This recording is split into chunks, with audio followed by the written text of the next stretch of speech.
Every government is drowning in debt. The United States, over $34 trillion. Japan, over a quadrillion yen. Europe, the same story. But here's the question almost no one dares to ask. If every country is in debt, who's collecting the payments? 'Cause somebody is. And once you understand who and how, you'll see the entire system for what it truly is. A cage with no visible bars. This is not business as usual.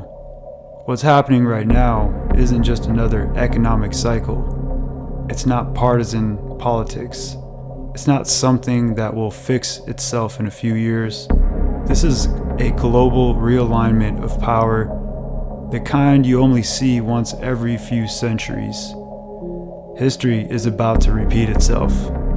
The United States is in rapid decline, economically, politically, and spiritually. Babylon smiles for the cameras, insisting everything's fine, while the foundation cracks beneath its feet. An empire in decay. A national debt has blown past 34 trillion, with no plan to slow down. The dollar is backed by nothing but confidence, and that confidence is fading. America has become a zombie economy, consuming more than it produces, floating on borrowed time and borrowed money. Stock markets, disconnected from reality, propped up by the relentless debt expansion. The dollar, bleeding purchasing power year after year. The credit downgrade is a warning. When America's credit rating gets downgraded, it's not just a financial headline, it's a symbolic obituary, proof the world is losing faith. And in that void, a new challenger steps forward. Enter China. While the US argues over party politics, China leads the BRICS expansion, offering the world an alternative to Western dominance. China is stockpiling gold at historic rates. Meanwhile, the US is adding cryptocurrency to its reserves. That's not confidence, that's desperation. The metrics don't lie. GDP share, the US still leads individually, but BRICS combined have overtaken it. Gold reserves, Russia and China are stacking gold far faster than the US. Trade settlement. The dollar still dominates, but its grip is slipping. The world is choosing sides, quietly. Oil deals are increasingly settled in yuan, not dollars. The march toward de-dollarization is accelerating. The illusion of stability. The system will do everything it can to delay the collapse. They will fake numbers.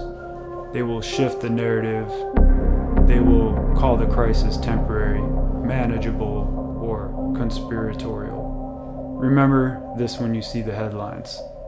They will swear the dollar is strong, even as nations walk away from it. So who's really owed the money? The answer isn't a single man or country, it's a network, a hidden architecture of power. At the top are the central banks and supranational institutions like the IMF and the Bank for International Settlements, unelected, untouchable, and indispensable to the system. They don't just lend money, they create the debt itself. The debt trap. Institutions like the IMF and World Bank swoop in to rescue struggling nations, but the loans come with strings attached. Privatize your infrastructure, sell your natural resources, cut public spending.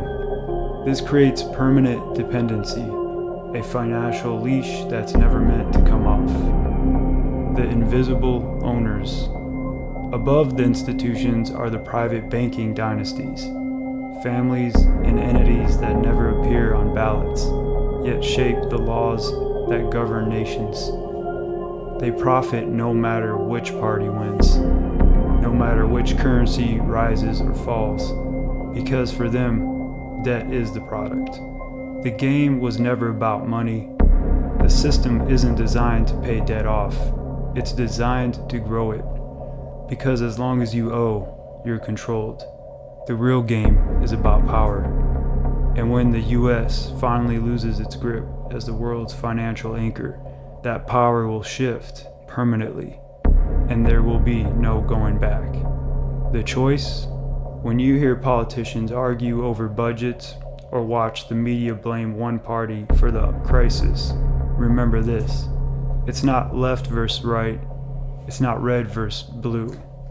It's you versus the system.